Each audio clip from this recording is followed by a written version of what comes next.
Muy buenas tardes, bienvenidos y bienvenidas. Mi nombre es María Fernanda Lobo, yo soy gestora en el SICAP y les voy a hacer una breve eh, introducción y luego le daré la palabra a la expositora Jennifer Arroyo. Bueno, para iniciar, nada más unos aspectos importantes. Les voy a pedir mantener el micrófono apagado para que no haya ninguna interrupción. Y además, este webinar está siendo grabado y será posterior subido a nuestro canal de YouTube. Entonces, para que lo tengan en cuenta. Bienvenidos y bienvenidas nuevamente al webinar Marco Normativo de la Ética y Normas Anticorrupción que deben conocer las nuevas autoridades municipales. Les voy a hablar un poquito más de SICAP. Nosotros somos el Centro de Investigación y Capacitación en Administración Pública. Nuestra fundación fue el 11 de julio de 1976 y estamos adscritos a la Vicerrectoría de Investigación de la Universidad de Costa Rica. Tenemos 3 áreas de acción: el proyecto de educación continua y permanente, el proyecto de servicios de asesoría y consultoría y el área de investigación. Dentro del proyecto de educación continua y permanente tenemos las siguientes actividades: charlas y webinars como este que estamos realizando el día de hoy. Cursos cortos, que son cursos de entre 8 y 40 horas de duración. Especializados, estas son capacitaciones modulares más integrales cerca de un tema. En este momento estamos ofertando 2 en el área municipal.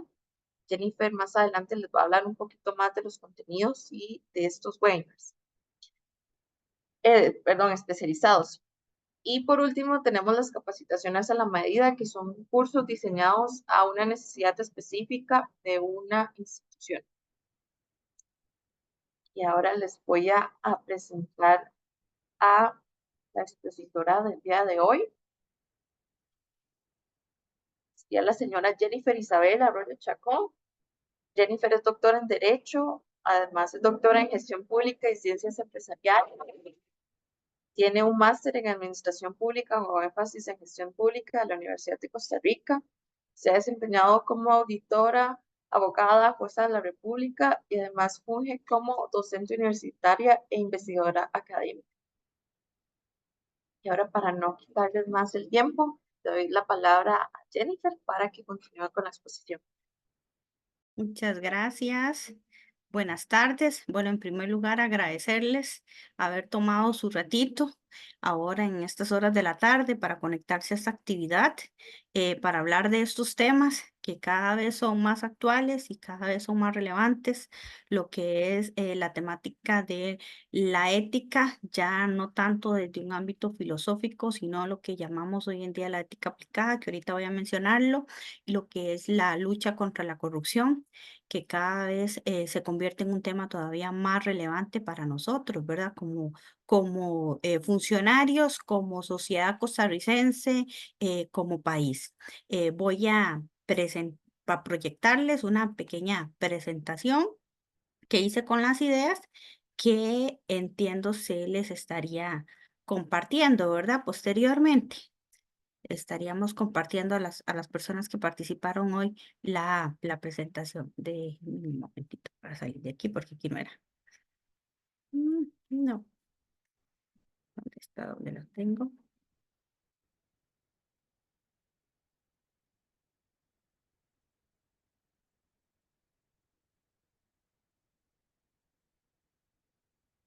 Ahí se puede ver, se ve como pantalla completa.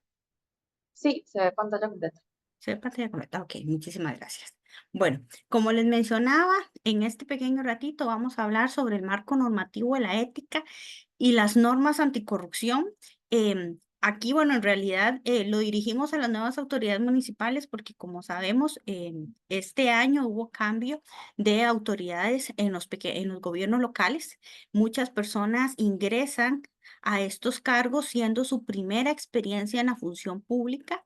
Vienen con muchísima ganas de hacer las cosas, ganas de trabajar, ganas de ejercer ese cargo y esa enorme responsabilidad que tienen, pero quizás al no haber trabajado nunca dentro del sector público desconocen toda esta marco normativo regulatorio que nos aplica en el sector público. El sector público se rige por un área particular del derecho, que es lo que se llama el derecho administrativo, y una de las características que tiene el derecho administrativo es la pluralidad de normas, es plurinormativo. A veces es un poco complejo y un poco difícil de entender. Entonces es importante que para aquellas personas que ingresan por primera vez a el sector público y con mayor particularidad al sector municipal, sea porque están asumiendo un rol dentro de alguna autoridad municipal o bien porque con estos cambios que se están dando entre las municipalidades, pues también la persona ingresa por primera vez, independientemente del cargo que esté realizando, pues que conozca esta normativa, o al menos hoy mencionar las principales normas porque el marco regulatorio es muy amplio para el sector público y el sector municipal es particular también. Cada municipalidad es un mundo. Es un error creer que el código municipal regula todas. O sea, el código municipal nos aplica a todas, pero la realidad es que cada municipalidad tiene sus propias particularidades, incluso tiene su potestad regulatoria, su potestad para emitir su propia normativa y por lo tanto cada marco regulatorio va a ser distinto. Igualmente, esta charla es provechosa para funcionarios, incluso aquellos que tengan años de trabajar en la municipalidad, pero que quizás desconozcan de esta normativa porque no es por propiamente parte de sus funciones, ¿verdad? No están íntimamente pues relacionados con estas normas, así que es importante que las conozcan. Hoy, como les menciono, el objetivo es estudiar las principales normas y hacer mención nacionales y hacer mención de las internacionales, porque también nos regimos por tratados internacionales bastante amplios que regulan lo que llamamos hoy la ética pública y el sistema de lucha contra la corrupción que existe en el país. Eh, Cómo estas normas tipifican lo que voy a mencionar más adelante, que son los delitos funcionales, establecen sanciones y responsabilidades. Así que es muy importante que quien ejerza un cargo público sea consciente de esta normativa, de la responsabilidad que tiene al ejercer ese cargo público y de las eventuales sanciones que podría recibir en el ejercicio de este cargo. Les iba a agradecer, perdón, ahora que veo unos mensajitos en el chat, que si tienen alguna duda la escriban en el chat. Por razones de tiempo, hoy la charla es corta de tiempo, no puedo abrir micrófonos, así que les agradezco si tienen alguna duda que la escriban en el chat y apenas me sea posible estaría respondiendo las dudas que vayan surgiendo. Primero empecemos por los conceptos vinculados de la ética. La ética como estudio sociológico es sumamente ancestral, ¿verdad? Tenemos desde Sócrates, Platón y demás. Ordinariamente había sido estudiada por la filosofía y las otras profesiones, las otras áreas, no se abocaba mucho al estudio de la ética. Esto ha cambiado significativamente con los años y empezamos a ver esta pérdida de valores a nivel de la sociedad actual, estas denuncias de actos de corrupción, estas situaciones que van contrarias a la ética y las profesiones empiezan a preocuparse más de la ética y sale la ética de la filosofía donde había estado durante muchísimo tiempo y empieza a llamarse más una ética aplicada. Entonces, hablemos primero sobre el concepto de la ética. Inicialmente era una disciplina filosófica que discutía sobre los problemas morales. Sus funciones era aclarar qué es lo moral. Preferimos la diferencia, ¿verdad?, entre lo que es la ética y lo que es la moralidad. La ética es aquello que yo puedo aplicar a toda la sociedad. Esas mínimos, una ética de mínimos, se habla de esos pactos mínimos en donde todos estamos de acuerdo en que esto es permitido o esto no es permitido y aquello que no es permitido es sancionado y es recriminado. Y esa sanción puede tener desde sanciones morales, culturales, religiosas, hasta sanciones legales, que es precisamente lo que nos aplica el día de hoy. Las leyes surgen y las leyes anticorrupción surgen basados en este concepto de ética social, basados en este concepto de que como sociedad consideramos que hay conductas tan reprochables que necesitan una sanción, pero ya no basta solo la sanción, el repudio social, sino que incluso requieren una sanción más coercitiva, más punitiva, y es donde entra el derecho, el ordenamiento jurídico, y se crean todo lo que son las leyes. Hoy día hablamos de la ética aplicada. ¿Qué es la ética aplicada? Es cuando sacamos el estudio de la ética de la filosofía y la metemos dentro de las profesiones de cada uno de nosotros y decimos, la ética ya dejó de ser aquellas discusiones de Sócrates, Platón y de la gente que estudiaba filosofía, y hoy día cada profesional, cada área del ser humano, de la sociedad, cada uno de los grupos sociales tiene que sentarse a hablar de ética. Entonces, ya los cursos de ética no dejaron de ser solamente en la escuela de filosofía, y cada vez más las carreras y las profesiones se preocupan por formar a sus profesionales también en ética. De hecho, yo doy varios cursos de ética para otras profesiones, ética para administración de empresas, ética para gente de ciencias sociales, ética incluso para servicios de salud. O sea, ya la ética aplicada como una área de estudio más para cada una de las profesiones y como un elemento base importantísimo. ¿Por qué? Porque podemos formar los mejores técnicos, los mejores médicos técnicamente hablando, los mejores ingenieros, que nos hemos dado cuenta como sociedad que si esos mejores profesionales formados carecen de ética, en realidad como sociedad, pues carecen de todo, ¿verdad? Un profesional que tenga débiles bases éticas, pues no va a ser un profesional que realmente le aporte a la sociedad, y vamos a tener todos los problemas que hoy día tenemos. Entonces, cuando hablamos de ética aplicada, es precisamente este estudio de la ética dentro del ejercicio de las funciones de cada uno de nosotros. Y de ahí surge también lo que se llama la ética, perdón, la ética pública. ¿Por qué? Porque llegamos entonces al sector público y nos damos cuenta de que para el ejercicio de un cargo público se requiere un conjunto de valores y principios que nos deben regir en todo nuestro actuar.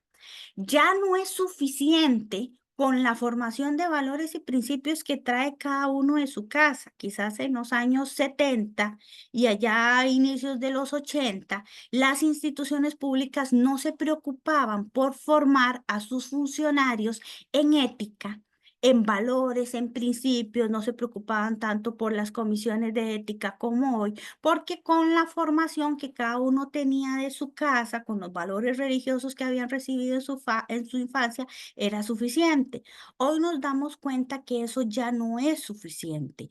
Ahora es necesario seguir manteniendo esa formación, porque como sociedad hemos tenido una pérdida significativa en la formación de ética y valores, y se han perdido también muchos valores religiosos, se han perdido muchos valores en la familia, hemos perdido como sociedad muchos valores, que nos lleva a que tengamos funcionarios que les hace falta quizás ese componente, funcionarios que les hace falta esa formación. Y además tenemos que formarlos en los valores y en los principios de la organización. Tenemos que formarlos en los valores y los principios que va a tener propios, que va a tener la institución. Cada una de las instituciones tiene algo que se llama pues la cultura organizacional. eh, Ahorita pues acá yo no lo detallo, pero van a ver que en uno de los especializados sí se detalla con más cuidado. Hay una cultura organizacional, cada institución la tiene, Y en la medida en la que logremos una cultura organizacional más tendiente a la ética, vamos a tener menor propensión a actos de corrupción. En la medida en que tengamos organizaciones con una cultura organizacional, más bien en donde el que actúa éticamente es el zapazo, ¿verdad? Como tradicionalmente le decimos en Costa Rica, pues vamos a tener más facilidades para que se lleguen a cometer actos de corrupción. Las instituciones se han dado cuenta de la importancia que tiene esta cultura organizacional y de cómo el funcionario que ingresa se ve inmerso en esa cultura y tienen que empezar hoy en día a preocuparse por formar, a preocuparse por integrar y a preocuparse por hacer todo un cambio. ¿Por qué? Porque por más que un funcionario quiera ingresar a una institución y diga, yo, a mí me educaron en mi casa con valores y responsabilidad, yo vengo a hacer las cosas bien. Si se topa con una cultura organizacional sumamente marcada, en donde la conducta es lo contrario, para ese funcionario va a ser más difícil. Y esto es particularmente importante para las nuevas autoridades municipales, para quien ingresa por primera vez a una municipalidad, porque se va a encontrar con una cultura organizacional que ya está diseñada, una cultura organizacional que ya existe, una municipalidad que ha trabajado ahí, que tiene funcionarios, algunos muy buenos, pero otros no tan idóneos, que han estado ahí durante mucho tiempo y hay que empezar a transformar y luchar por esa cultura organizacional. Y donde muchas veces se ve, bueno, ahí no importa porque por si esta autoridad lo que viene son 4 años, en 4 años ya se va a ir. Nosotros vamos a quedar. De hecho, en su momento habían unas frases que decían que la autoridad municipal pasará, pero nosotros no pasaremos. Nosotros seguiremos aquí, ¿verdad? Entonces, es importante saber y ser consciente que cuando yo ingreso por primera vez a ejercer un cargo en en una municipalidad, la persona nueva es quien ejerce ese cargo y va a tener que luchar y tomar en consideración esa cultura y tratar de cambiar y de adaptar esa cultura organizacional a una ética pública más concreta. De allí venimos al concepto de corrupción, que es lamentablemente lo que hoy en día pues más escuchamos, ¿verdad? Más vemos hablar, que es lo que más vemos en los medios de comunicación, que se denuncian y demás, actos de corrupción. Bueno, ¿qué entendemos por corrupción? Primero, no todo es corrupción. A veces se cae en el error, sobre todo los medios de comunicación, que de una vez titulan acto de corrupción y tal vez es una ilegalidad, es una desviación del sistema de control interno, es otra actuación de otro tipo. ¿Y por qué la diferencia es importante? Porque los mecanismos aplicables, tanto sancionatorios como preventivos, van a ser distintos si yo estoy ante una deficiencia de control interno, si yo estoy ante el desconocimiento que pueden tener los funcionarios de las normas, que por lo tanto hicieron mal el procedimiento. Pienso, por ejemplo, en contratación administrativa, en donde hay un marco normativo muy concreto y no todo el mundo es experto y tal vez lo que se cometió fue un error en un proceso de contratación por desconocimiento. Y otra cosa muy distinta es cuando ya hay acto de corrupción. En el acto de corrupción hay un aprovechamiento del cargo de la función pública, en donde sea el funcionario, un tercero, se aprovecha de ese cargo, de esa función pública, en detrimento de los bienes y de los fines que persigue la administración. En el acto de corrupción existen dos partes siempre, el corrupto y el corruptor. Generalmente el corrupto tiene la investidura pública y generalmente el corruptor tiene la investidura privada particular. Y esto es un aspecto muy importante en la actualidad y nuestro sistema sancionador y en sí nuestro sistema anticorrupción tiene la debilidad de que se enfoca únicamente en sancionar al funcionario. Pero para que haya un acto de corrupción siempre se van a ocupar dos partes, ¿verdad? En algunas ocasiones, dependiendo del acto de corrupción, las dos partes son funcionarios públicos, pero lo que me refiero es que siempre tiene que existir dos partes, un aprovechamiento de un cargo y una función pública. Entonces, aquí vemos que desde el punto de vista penal estamos hablando de actos que se cometen con pleno conocimiento. Nadie comete un acto de corrupción por descuido. Yo puedo cometer una falta administrativa por descuido. No fui lo suficientemente diligente y no revisé bien, incurrí en una falta administrativa. Pero en el acto de corrupción necesariamente tiene que haber consentimiento, tiene que haber conocimiento, tiene que haber una voluntad de aprovechar este cargo público para causar un perjuicio a la función pública y un aprovechamiento para un tercero. Tenemos distintos tipos de corrupción que ahorita no podríamos. eh, Aquí veo una preguntita. Ahorita las voy atendiendo. Me las van dejando ahí, por favor. Ahorita las atiendo. Es muy rápido, ¿verdad? O sea, dependiendo de el tipo donde estemos, corrupción parlamentaria, lo que es en los ámbitos de parlamento, la corrupción judicial desde el Poder Judicial, pero también tenemos el fraude electoral desde el Tribunal Supremo de Elecciones, la financiación corrupta relacionada a temas de partidos políticos, otros más generales como el clientelismo, el abuso de poder de cualquier autoridad que tenga poder, el crimen organizado, que es una de las principales fuentes de corrupción, sobre todo lo que es la financiación corrupta y el fraude electoral. Y la corrupción administrativa grave y leve, aquí nos referimos desde el funcionario que pide un pequeño pago para poder agilizar un trámite a una persona X común y corriente, como desde engranajes grandes de actos de corrupción y de sistemas de corrupción amplios y organizados. Tenemos lo que se llama el triángulo del fraude.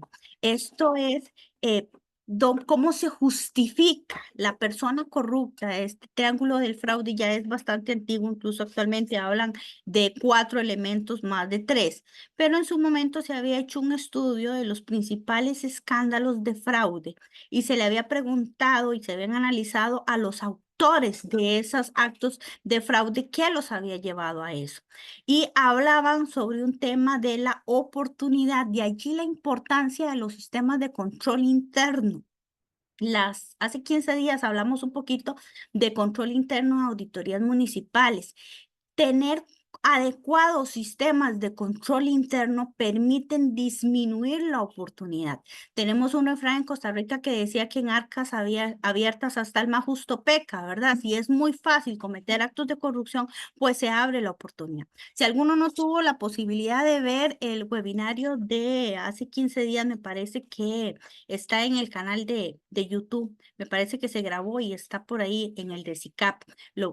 Se lo recomiendo si es de su interés. Entonces, tener adecuados sistemas de control interno que eviten que se dé la oportunidad y la facilidad de cometer actos de corrupción es una de los regímenes preventivos. La presión financiera. Tradicionalmente se había pensado que las finanzas de los funcionarios instituciones municipales, por ejemplo, es un tema que no le interesa pues a la municipalidad y resulta que no, si hay una persona que tiene un gran endeudamiento, que tiene un estilo de vida para el cual no le alcanza, que hay una situación económica complicada, máxime en la situación en la que estamos viviendo históricamente actual, en donde pues todos sabemos que el sector público tiene bastante tiempo de tener sus salarios congelados. Eso genera una presión financiera y lo que se llama un estado de necesidad. Y ahí entramos al tercer elemento que es racionalizarlo. Entonces yo lo justifico. Y yo digo, de todas formas, aquí todo el mundo roba. Entra el elemento de la cultura organizacional. Si en la cultura organizacional todos sabemos que es muy común que la gente pida pago, coimas, mordidas por la prestación de sus servicios y todos los compañeros lo vemos bien, más bien el que no lo hace es el sapo. No, usted sí que es raro, ¿usted qué le pasa? ¿Usted por qué no hace las cosas? Y hay una presión de grupo para que la persona lo haga, para que todos seamos iguales, entonces ahí se racionaliza y tarde o temprano la persona que recién llega o se va de la organización o se une. porque es muy difícil para una sola persona luchar contra toda la cultura organizacional. De ahí la importancia de que quien llega a un puesto de poder, de toma de decisiones, pueda analizar esa cultura organizacional, pueda analizar qué tanto se da la oportunidad, cómo es la cultura para poder racionalizarlo, e incluso buscar los elementos de la presión financiera de cada uno de los funcionarios, o al menos aquellos cuyo ejercicio de funciones está más expuesto a los actos de corrupción, para poder tratar de prevenir y de evitar este tipo de actos. Voy a ir un poco más rápidamente. Les mencionaba lo que son las partes del acto de corrupción, ¿verdad? Recordemos que tenemos el corrupto, el corruptor y los bienes públicos en juego. El corrupto generalmente lo hemos definido como aquel funcionario público que recibe el beneficio, la dádiva, que recibe ya sea de manera directa o indirecta. Eso es importante, no necesariamente tiene que ser al funcionario como tal, puede ser un beneficio a una sociedad en la que él participa, un beneficio para algún familiar directo, un beneficio que no significa dinero. Y aquí es importante, la jurisprudencia sí lo ha aclarado en reiteradas ocasiones.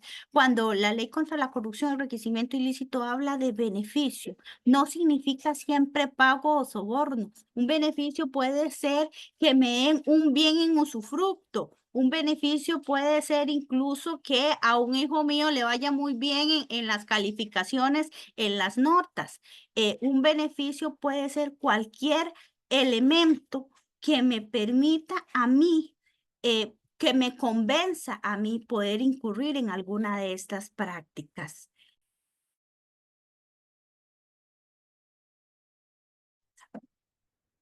El corruptor va a ser esa persona que se va a aprovechar de este estado de necesidad y que va a ofrecer ese beneficio para que el funcionario haga o deje de hacer. Esto es muy importante, el deje de hacer desde el punto de vista del derecho penal. Aquí, pues, por razones de tiempo no vamos a poder entrar en todo lo que son los delitos funcionales, pero hay delitos de corrupción que se cometen por acción u otros por omisión.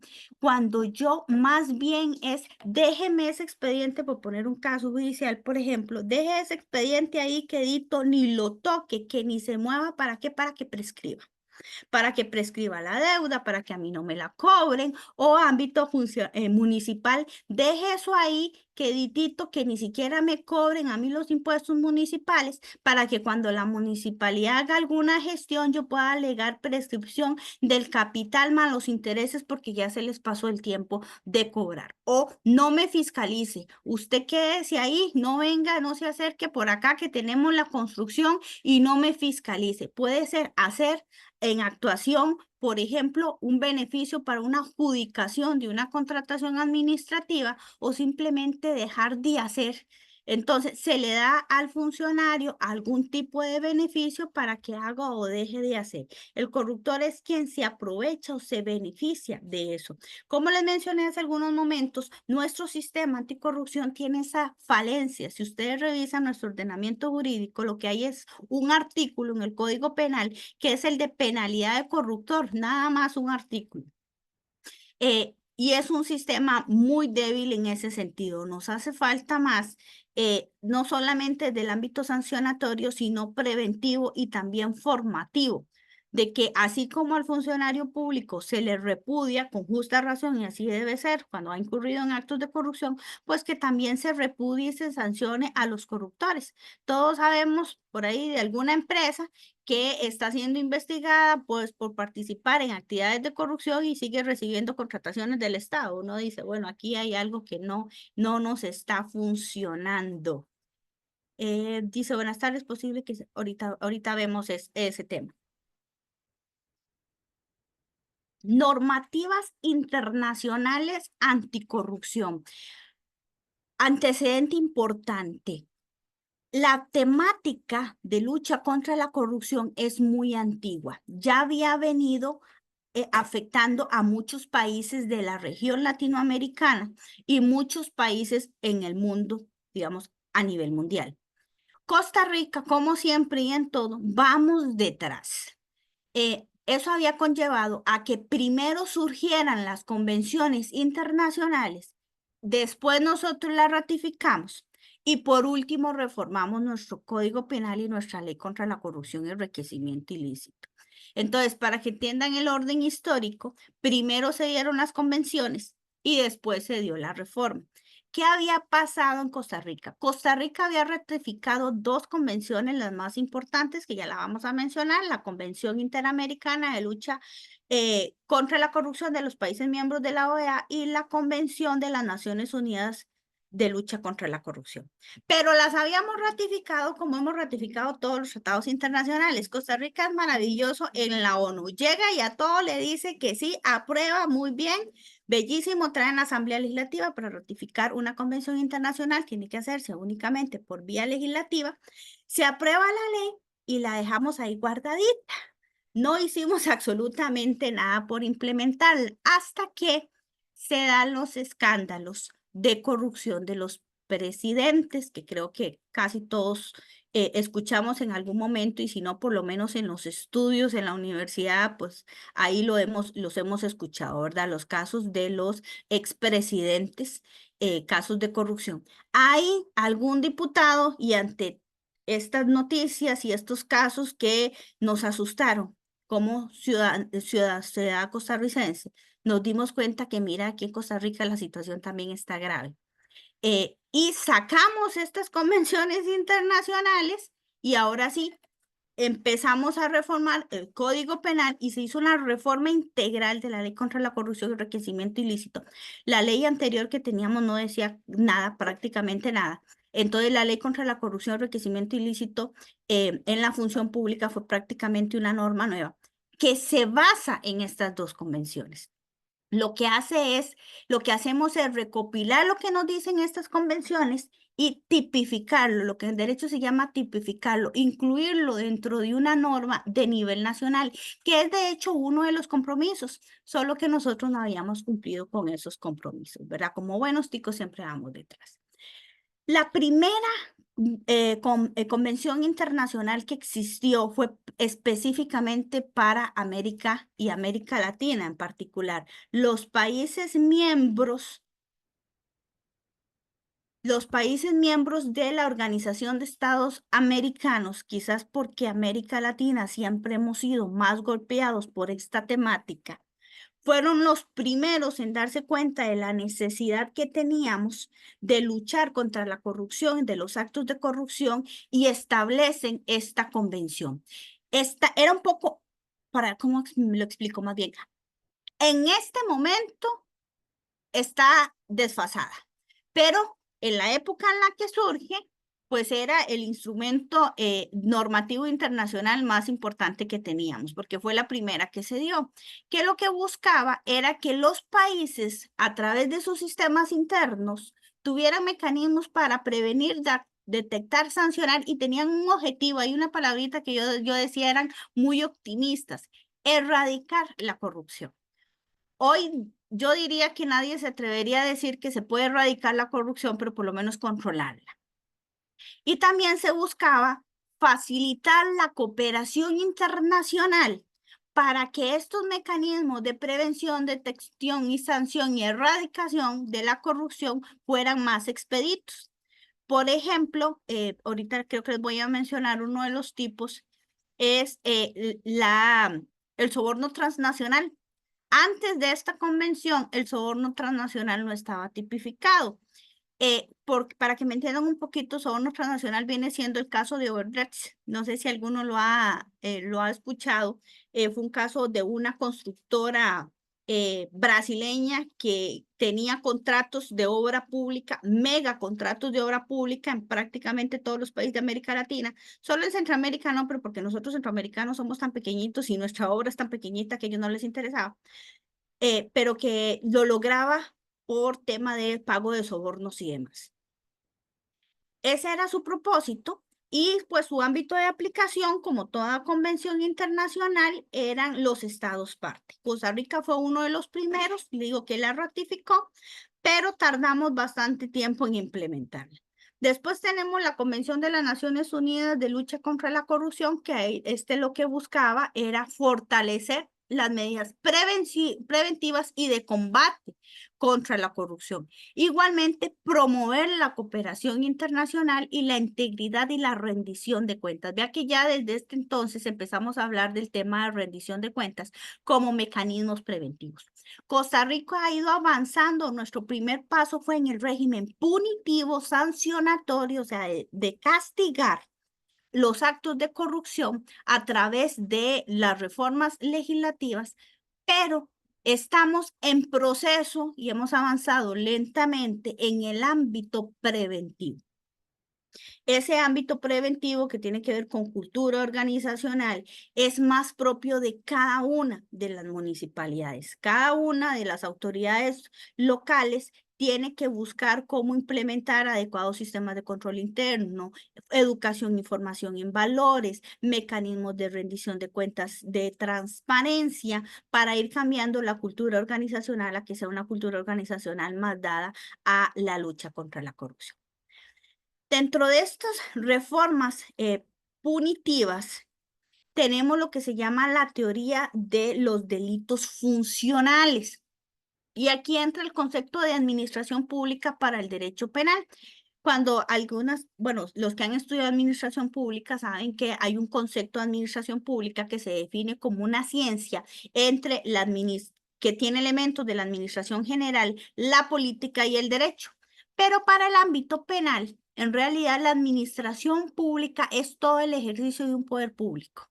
O sea, cualquier persona que ocupe un cargo dentro de la administración pública, sea o no gobierno central, va a estar sujeto a la regulación penal. Eso entonces nos incluye como municipalidades. No se limita únicamente a gobierno central, sino cualquier persona que forme parte del Estado. Y recordemos que las municipalidades son los gobiernos locales, los gobiernos cercanos a la comunidad que manejan fondos públicos. Y por ende, nos es aplicable el concepto de funcionario público y ahí entra desde el ámbito penal específicamente la categoría de autor y autoría calificada. ¿Qué significa autoría calificada? Para incurrir en un delito en particular se necesita una condición específica. Ya no solamente es un delito tipificado en el Código Penal, sino que para poder ejercerlo tengo que tener una investidura pública, es decir, son delitos que solamente pueden ser cometidos por funcionarios públicos. Si yo carezco de la condición de funcionario público, no podría cometer un delito funcional. Delito funcional, por ejemplo, recepción ilegal de bienes contratados. ¿Quién puede incurrir en el delito de recepción ilegal de bienes contratados? Únicamente una persona que trabaje en la proveeduría de una institución pública cuya función es recibir bienes. Si yo trabajo en una proveeduría y no tengo la función de recibir bienes, no voy a poder incurrir en el delito de recepción ilegal de bienes contratados. A eso se refiere con autoría calificada. Delitos funcionales son aquellos que pueden ser cometidos única y exclusivamente por funcionarios públicos. ¿Y cuál es el bien jurídico tutelado? Muy importante. Toda esta teoría de los delitos funcionales, dentro de los que están los delitos de corrupción, lo que buscan es proteger los deberes de la función pública, que es un concepto sumamente amplio. Los deberes de eficiencia, eficacia, transparencia, buen trato, rendición de cuentas, continuidad del servicio, todo. Por lo tanto, nos aplica a nosotros desde el ámbito municipal porque las municipalidades tienen múltiples funciones: aceras, parque, recolección de basura y una lista amplia de etcéteras. Por lo tanto, hay una enorme cantidad de funciones funciones públicas que ejercemos desde el ámbito municipal, que se convierten en este bien jurídico tutelado que tiene nuestro ordenamiento jurídico. Entonces, reiteramos que son delitos funcionales. Aquel delito que únicamente puede ser cometido por un funcionario público que se requiere una investidura de funcionario público. Y hay delitos incluso funcionales que requieren una condición todavía más particular, lo que les mencionaba, los funcionarios de la proveeduría o los funcionarios que tienen funciones de contratos públicos. Y aquí importante, entran el Consejo Municipal, por ejemplo, cuando se da el tema de las adjudicaciones y las firmas de los contratos, también dependiendo del monto de la contratación y de la regulación que tenga cada municipalidad, muchas veces a eso le corresponde al alcalde municipal. Entonces también entraría este tipo de funcionarios. Tenemos otros muy específicos para jueces o para órganos decisores, también importante cuando existen procedimientos administrativos sancionadores y de quien ostente la potestad sancionadora, sean los subordinados del alcalde o los subordinados del consejo, a ese funcionario le va a tocar ejercer la potestad sancionadora, también podría incurrir en un delito funcional ratificado, y aquí muy importante, funcionarios con potestad de aprobar actos o contratos, las máximas autoridades dependiendo de la reglamentación que cada uno de sus gobiernos locales tengan. Entonces, aquí ya ni siquiera es cualquier funcionario, que todos los funcionarios de las municipalidades pueden incurrir en delitos funcionales, sino que incluso es funcionario de la municipalidad que tenga cierta condición particular, es el que va a ostentar, el que puede ser sancionado por este delito funcional particular. Propiamente entrando en el ámbito municipal, existen varios artículos. Yo voy a No, mencionar, ya no me gustó eso. eh, perdón, no, aquí, listo. Hay varios, de hecho mucho más. En uno de los especializados, nosotros, el especializado de gestión municipal, hay un módulo específico para este tema, entonces ahí analizamos con más detalle lo que es la responsabilidad del funcionario municipal del Código Municipal, pero voy a mencionar aquí algunos. El 73 del Código Municipal tiene una responsabilidad muy amplia. Aquel funcionario encargado de recibir, custodiar, pagar valores, ojo, valores municipales. ¿Y qué se ha entendido por valores municipales? Es un concepto muy amplio, lo que se llama en derecho conceptos jurídicos indeterminados. En realidad, prácticamente cualquier bien y que tengan esa responsabilidad y que en el ejercicio de esa responsabilidad se haya dado cualquier pérdida, daño, abuso, empleo ilegal o pago ilegal imputable al funcionario por dolo o incluso por culpa. Manejo ilegal, empleo ilegal de esos bienes para formas distintas a las cuales se fue dado por reglamentación. Eso genera responsabilidad disciplinaria, que podría ir una sanción desde amonestación escrita hasta el despido, y también genera incluso responsabilidades civiles. Si hubo una pérdida, un daño y este es cuantificable, el funcionario que incurre en este acto debería cancelarlo, pagarlo de su propio pecunio, de su propio bolsillo, incluso hasta penales si la actuación cabe dentro de alguno de los delitos de la Ley contra la Corrupción, Enriquecimiento Ilícito o el Código Penal. El famoso 74, ¿verdad? La responsabilidad municipal por deudas y por no cobro, aquí es por omisión, y también se tiene la responsabilidad por ese deber invigilando no solamente el funcionario, que permita que se prescriba, ¿verdad? Que se permita, aquí es que se contraigan deudas a nombre de la municipalidad o que esas deudas no sean cobradas oportunamente, sino incluso hasta el funcionario que tiene esa responsabilidad en vigilando de verificar que las arcas municipales estén sanas. Ahí habría una responsabilidad. El 107 con temas de aprobación presupuestaria. Si no se envía el presupuesto a la Contraloría de forma oportuna, la Contraloría lo que se indica es que se aplica, digamos, el presupuesto del año anterior con todas las limitaciones y las implicaciones que eso tiene para el funcionamiento de la municipalidad, porque hay muchos proyectos que se van a dejar de cumplir y hay una responsabilidad penal. Aquí estaríamos hablando del delito de incumplimiento de deberes, incumplimiento de funciones, cumplimiento de deberes, que el funcionario responsable de que no se haya enviado de manera oportuna el presupuesto municipal para que pueda ser aprobado. ¿Nos pasan la charla por correo? Sí, eso sí se les va a mandar. Ahorita veo lo de estos. Cualquier duda, por favor, ahí me la dejan, ya casi voy a revisarlos. Esos específicos del ámbito del Código Municipal, que como les decía, hay bastantes más, o sea, hay muchos más, esos son algunos. Tenemos los delitos funcionales propiamente del Código Municipal, que va desde el abuso de autoridad, que puede ser ejercido por cualquier funcionario con un acto de autoridad.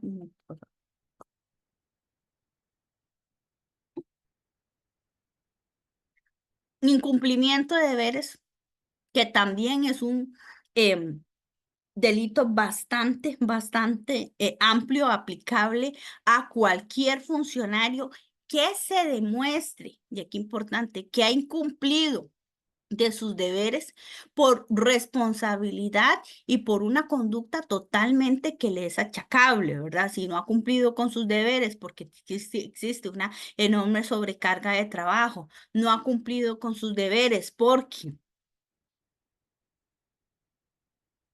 eh, depende de otras autoridades municipales para que se pueda realizar su función, pues no estaría incurriendo en el delito de incumplimiento de deberes. Pero es un delito pues bastante amplio. Tenemos nombramientos ilegales que quizás, bueno, de todos esos quizás los que más comúnmente uno podría ver dentro del ámbito municipal, los nombramientos ilegales cuando se nombran a personas, como decimos comúnmente en la cultura costarricense, a dedo. Cuando nombramos a alguien sin que cumpla con esos requisitos, cuando se nombra con omisión de los procedimientos de contratación, no aquí de contratación administrativa, sino de contratación de recursos humanos sin concurso, por ejemplo, cuando se omite la realización de los concursos o cuando se acepta a personas que no cumplen con requisitos o cuando incluso de manera dolosa se descalifica al que cumpla los requisitos para poder tener una justificación y nombrar de manera irregular como por inopia a personas que no cumplen con esos requisitos, pero porque tienen una cercanía particular. Sabemos que las municipalidades es muy fuerte el ámbito político, múltiples partidos, más en nuestra realidad actual, que cada vez hay más partidos políticos, entonces el elemento político siempre está ahí inmerso, no siempre la contratación se hace de la persona más idónea, sino que a veces es un pago de favores, ¿verdad? Entonces, esos nombramientos ilegales son de las denuncias que más se llegan. El enriquecimiento ilícito, que tenemos dos tipos tipos de enriquecimiento ilícito, el que está en el Código Penal y el otro que está en la Ley contra la Corrupción, enriquecimiento ilícito, pero que en realidad son muy similares entre sí. Cuando hay un aprovechamiento del cargo público para generar un beneficio económico más allá del pago de de su salario, a favor del funcionario. Entonces es esta persona que uno dice lo que gana de dietas o lo que gana de salario no alcanza para la calidad de vida que tiene, de dónde saca, bueno, a veces sale de favores para el sector privado, favores para contrataciones, de favores para no hacer revisiones, de favores para beneficios fiscales y otro tipo de cosas más. Eh, Peculado, felicitación culposa de sustracciones, malversaciones, hemos escuchado muchísimo temas malversaciones de fondos, en fin. Tenemos todo un abanico bastante amplio de lo que son los delitos funcionales del Código Penal que lamentablemente hemos escuchado que pasan de la norma escrita a una realidad en nuestras municipales. El nepotismo como tal no está tipificado, pero sí se inmersa, digamos, dentro del tema de los delitos funcionales del Código Penal. También tenemos los delitos funcionales de la Ley contra la Corrupción y Enriquecimiento Ilícito que están vinculados con el enriquecimiento ilícito, dicho sea de paso, tráfico de influencias muy fuerte en el ámbito municipal por el tema de político que está ahí.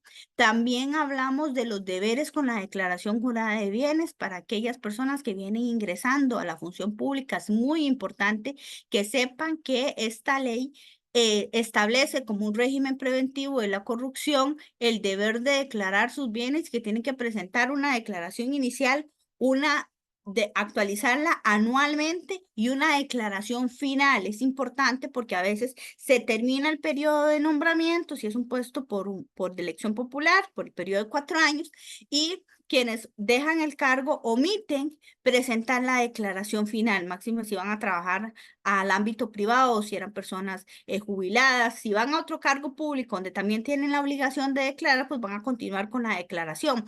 Ahí no es necesario presentar la declaración final. La declaración final es necesaria presentarla si ya usted deja de trabajar en un cargo con el deber de declarar.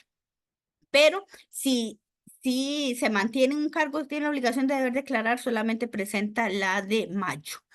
Es importante que se llene esa declaración porque eso le permite a la Contraloría tener un control que permite identificar el enriquecimiento ilícito. ¿Por qué? Porque entonces ahí es donde se puede saber que el estilo de vida de esta persona es acorde con sus ingresos reales y legalmente reportados.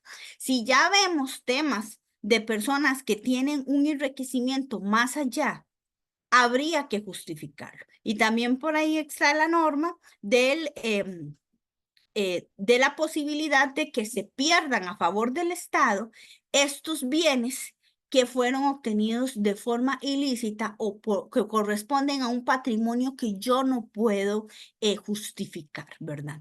Entonces, dentro de la declaración jurada de bienes tenemos la falsedad en la declaración, cuando yo omito, cuando yo doy datos falsos en la declaración para querer engañar. eh, o cuando simplemente no la presento. Receptación, legalización, encubrimiento de bienes, cuando encubro esos bienes. Legislación o administración en provecho propio, este es aplicable a las autoridades municipales. Hay que tener mucho cuidado cuando se aprueban beneficios y cuando se participan de esos beneficios. También es muy importante para los auditores internos, cuando hacen recomendaciones a las autoridades municipales de que no estemos incurriendo en una administración o legislación en un propio beneficio. En el ámbito de contratación administrativa, el pago de sobreprecio irregular. Pago irregular de contratos administrativos cuando no mediaron los procedimientos de contratación administrativa que debían ser aplicables. Como les decía, el tráfico de influencias quizás es uno de los más frecuentes, que siempre están ahí. Las prohibiciones posteriores al servicio público, esto es importante cuando, sobre todo estos puestos de elección popular por un periodo de 4 años, ¿cuáles son las prohibiciones que me acarrean a mí cuando ya finalicé el periodo de los 4 años y ya regreso al ejercicio privado? Por ejemplo, si yo trabajaba en el ámbito privado, ¿cuáles son esas prohibiciones que me aplican a mí esa relación directa con la municipalidad para tratar de evitar pues que se mantengan y se den estos beneficios o este tráfico de influencias, ¿verdad? Apropiación de bienes obsequiados al Estado. Soborno transnacional, como les dice, este más bien es un tipo penal que se da producto de la Convención de la Organización de Estados Americanos de lucha contra la corrupción de la OEA, y la falsedad en la receptación de bienes y servicios, propiamente la persona quien dentro del ámbito municipal es la que se encarga de la contratación de bienes y la que puede recibir esos bienes y decir estos bienes se recibieron, efectivamente se dieron o este servicio efectivamente se dio. Lamentablemente hemos tenido casos bastantes en donde la municipalidad paga, qué sé yo, por un taller o paga por una formación o por un servicio que se le da a la comunidad y ese servicio realmente nunca se dio. Se hizo toda una contratación, se inventó un tema ficticio para que alguna persona pudiera cobrar, pero realmente el servicio nunca se dio. Entonces ahí estaríamos no solamente el tema del pago, sino también el tema de em, recibir falsos bienes y servicios contratados, pero que en realidad nunca se dieron. Todas estas normas tienen sanciones particulares, tienen sanciones específicas dependiendo del tipo penal. Aquí lo estamos enfocando mucho desde el ámbito sancionatorio punitivo, pero recordemos que también pueden ser sancionados desde el ámbito administrativo. En Costa Rica, si bien tenemos el principio de que nadie puede ser sancionado 2 veces por la misma causa, el no bis in idem, sí se permite que por los mismos actos yo pueda recibir una sanción administrativa, una sanción civil y una sanción penal. Para la sanción administrativa, la apertura de un procedimiento administrativo y quien ostenta la potestad sancionadora va a definir cuál va a ser mi sanción, que puede ser desde una suspensión, un despido sin responsabilidad patronal, perdón, y ahí me hizo falta agregar la cancelación de credenciales. Y aquí es muy importante porque la cancelación de credencial únicamente lo puede hacer el Tribunal Supremo de Elecciones. Sin embargo, existen órganos con competencia para instaurar el procedimiento administrativo disciplinario que puede recomendarle al Tribunal Supremo de Elecciones cancelar la credencial de un funcionario de un puesto de elección popular en una municipalidad, por ejemplo, la Contraloría General de la República. Ella, por alguna de las normas antes citadas o más, como por ejemplo de la ley contra la corrupción, perdón, la ley general de control interno, si estuviéramos hablando de debilitar el sistema de control interno o alguna otra normativa especial o falta administrativa, tiene la potestad de instaurar el procedimiento administrativo sancionador y llegar a concluir que se le recomienda al Tribunal Supremo de Elecciones cancelar la credencial del servidor. El Tribunal Supremo de Elecciones tiene su propio procedimiento interno y podría acoger o no, es una mera recomendación. La práctica ha sido que por lo general acoge y se sanciona la... Ok, vamos a ver, ahorita veo lo de las preguntas. Y se sanciona con la cancelación de credencial. La sanción civil que puede hacerse tanto dentro del procedimiento administrativo disciplinario como dentro del ámbito penal, si resulta aplicable, que es el pago a la municipalidad por los daños económicos causados. Es lo que se llama la responsabilidad pecuniaria. La obligación que tiene el funcionario municipal de resarcirle el daño a la municipalidad que le fue causado, sea que se hizo una malversación de fondos, se dio una receptación ilegal, se hizo un pago irregular de una contratación, se pagó por bienes o por servicios que nunca se recibieron, se hizo un nombramiento ilegal, se aprobaron qué sé yo, pago de prohibiciones a funcionarios que no le correspondía el pago de prohibiciones y todas esas actuaciones que causan un perjuicio económico a la municipalidad que puede ser cuantificable, se le puede cobrar al funcionario, tanto en el procedimiento administrativo o bien en el procedimiento penal. En el ámbito penal, los delitos que acabamos de mencionar como las principales normas, pero también tenemos otras normas que hablan de otros delitos y las sanciones son privativas de libertad, dependiendo de la gravedad del delito y cada uno de los artículos citados. Entonces, cada uno de los artículos que les había mencionado de incumplimiento de deberes, abuso de autoridad, tráfico de influencias, enriquecimiento ilícito, tiene una sanción penal específica. Y esa sanción penal de años cárcel, pues va a variar dependiendo del tipo penal que estemos hablando. Ok, voy a parar por acá para ver las preguntas que tengo acá. Lo logré, hice en 1 hora. eh, Dice, corrupción también se puede analizar desde el abuso de autoridad de un cargo para amedrentar al administrado a punta de órganos directores sin fundamento. Okay. El abuso de autoridad es un delito funcional, es un acto de corrupción, es una manifestación de acto de corrupción. Ahora, ¿qué significa abuso de autoridad? Abuso de autoridad es el ejercicio de esa función pública que yo tengo, pero con fines distintos a los cuales me fue dada esa autoridad pública. Entonces, si usted a mí me dice que es para amedrentar al funcionario, Al administrado con órganos directores. Bueno, al administrado no, sería más bien al funcionario. A ver, el administrado es la persona, el ciudadano, perdón, un segundo, que hay un carro que está saliendo.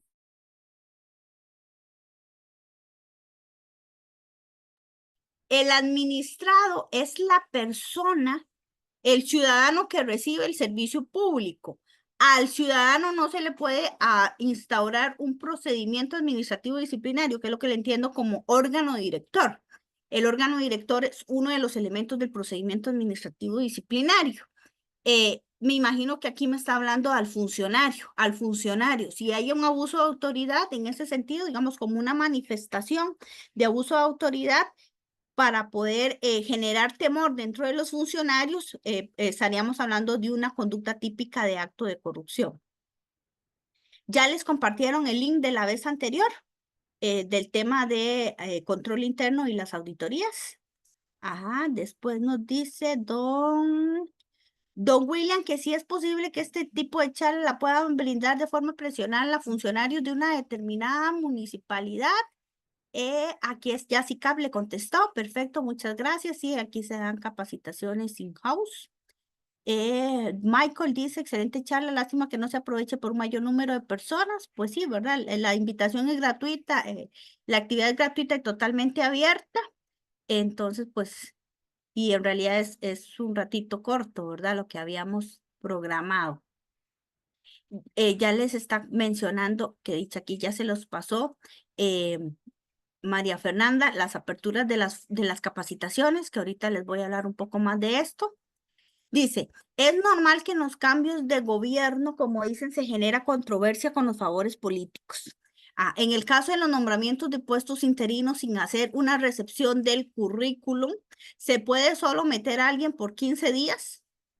Sin salario y solicitar al Consejo la aprobación del nombramiento interino de esa persona con un contrato por tiempo determinado. No es personal de confianza. Ok, aquí lo que usted me está describiendo ya para mí es una actuación irregular. Para cualquier nombramiento, sea en propiedad o nombramiento interino, es necesario hacer un concurso. Puede ser que el concurso solo sea interno o sea externo o sea mixto. El hecho, y así está establecido en la propia Constitución, incluso contenido el constitucional, pero también está establecido en el mismo Código Municipal que habla sobre el personal idóneo y la idoneidad, y hay amplia jurisprudencia en ese sentido, se revisa a través de un procedimiento, un concurso. Ahora, no tiene que ser un concurso enorme. Si estamos hablando de un nombramiento por un periodo de tiempo muy pequeño, que sé yo, una incapacidad, va a venir a hacer una capacidad o va a venir a cubrir un puesto específico, una labor muy específica, o va a cubrir una licencia, siempre hay que hacer algún tipo de concurso, aunque sea muy pequeño, y es indispensable hacer una revisión del currículo porque la Constitución política habla que el funcionario público tiene que tener idoneidad comprobada. ¿Cómo compruebo yo esa idoneidad? Entonces, aquí sí usted me está describiendo algo que para mí, con solo que lo que menciona, es ilegal. Incluso si esa persona está 15 días, pero se le vuelve a renovar la contratación por otros 15 días más, ya ahí estaríamos generando una relación de empleo público. Entonces también hay otra normativa que se estaría violentando. Entonces yo le tendría mucho cuidado a eso porque no lo veo legal. Aquí están confirmando. Si se determina una relación de hechos que podría existir, un segundito, perdón. Responsabilidad administrativa, el funcionario ya no labora para la institución, se archiva del todo o esa causa se puede abrir si ese funcionario volviera a trabajar en la institución. Excelente pregunta, vieras de que me la hacen mucho. Que el funcionario renuncie no es impedimento para la apertura del procedimiento administrativo disciplinario y existe senda jurisprudencia, incluso de la Sala Constitucional que así lo confirma. No sé por qué existe esa errónea creencia. Al compañero de auditoría interna, nosotros tenemos un especializado en procedimientos administrativos, que de hecho yo creo que empieza ya la otra semana. En ese especializado de procedimientos administrativos de SICAD analizamos todos esos temas.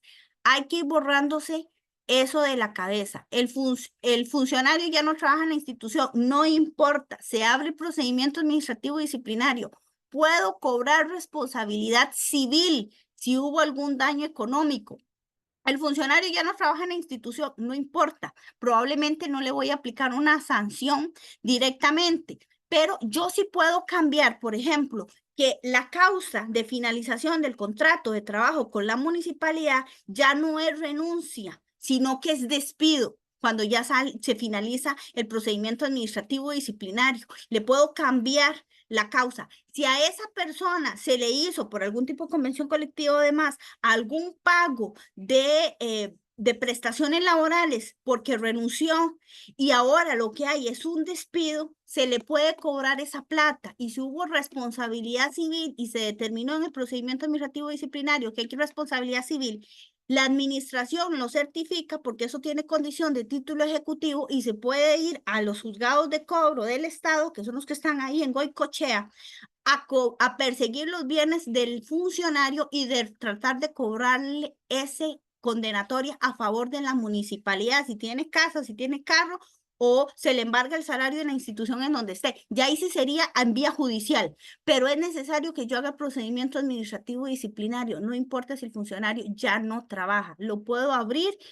Lo recomiendo que lo abren, sobre todo si hay responsabilidad civil, se finaliza con un acto, lo que sí hay que hacer es buscar la casa para notificarlo, ya no lo podría notificar en el lugar de trabajo, pero sí tendría que notificarlo en alguna parte y aplicarle el tema de la sanción.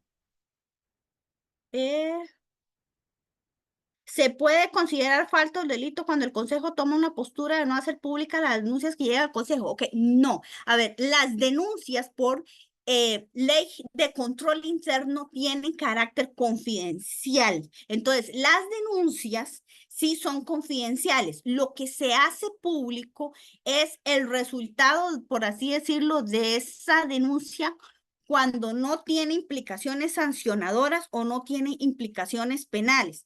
Si resultado de esa denuncia que recibe el Consejo se nombra un órgano de investigación y ese órgano de investigación elabora una investigación preliminar para que se aperture un procedimiento administrativo sancionador, hasta que finalice el procedimiento administrativo sancionador y ya hay un acto administrativo en firme que condene, es el que va a ser público. O si producto de esa denuncia se instaura un órgano de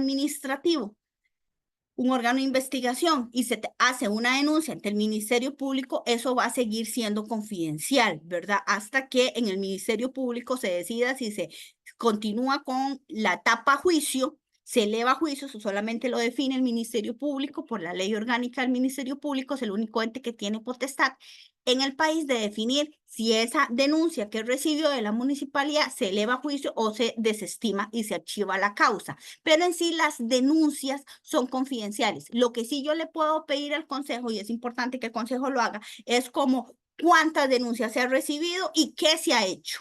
No el fondo de la denuncia, nunca quién denunció, no qué se denunció, sino qué se ha hecho con eso. Se instauró un órgano de investigación, se mandó a la auditoría interna, se mandó al Ministerio Público, pero la identidad del denunciante y la denuncia como tal siempre va a ser confidencial, pero por la Ley General de Control Interno.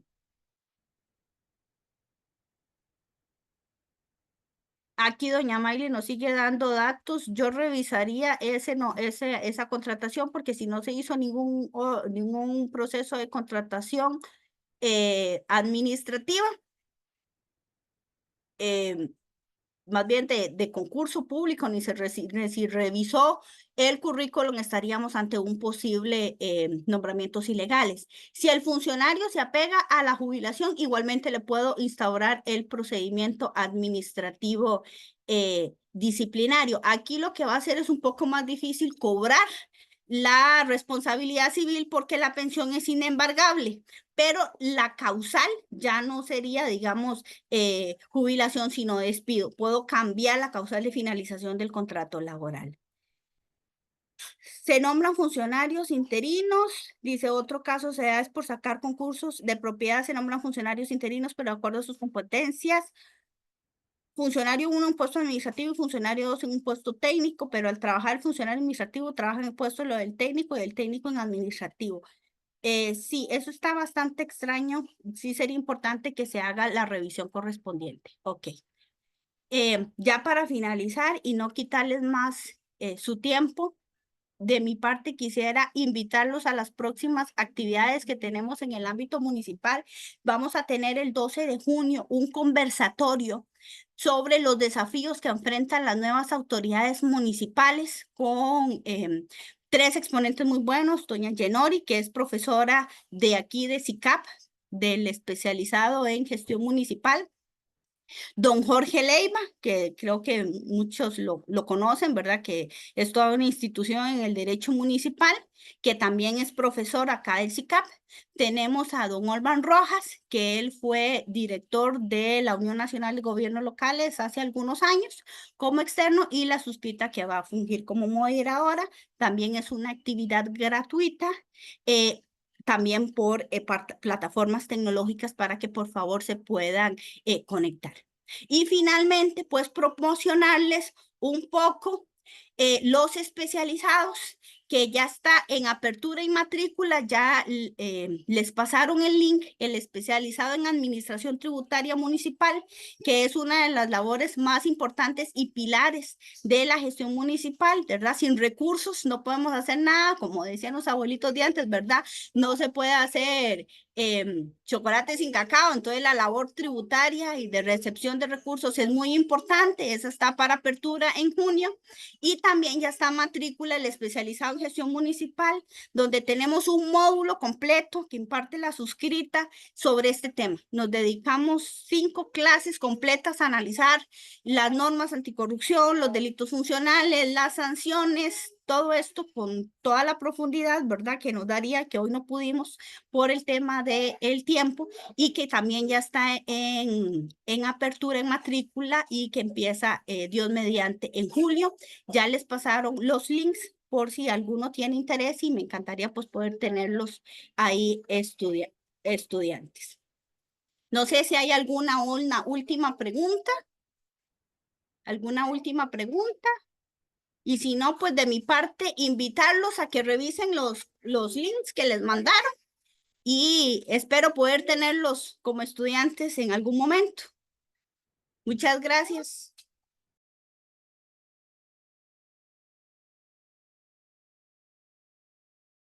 Les recuerdo que ahí les van a pasar la presentación entonces, y bueno, será un placer tenerlos más adelante en los ICAP. Muchas gracias.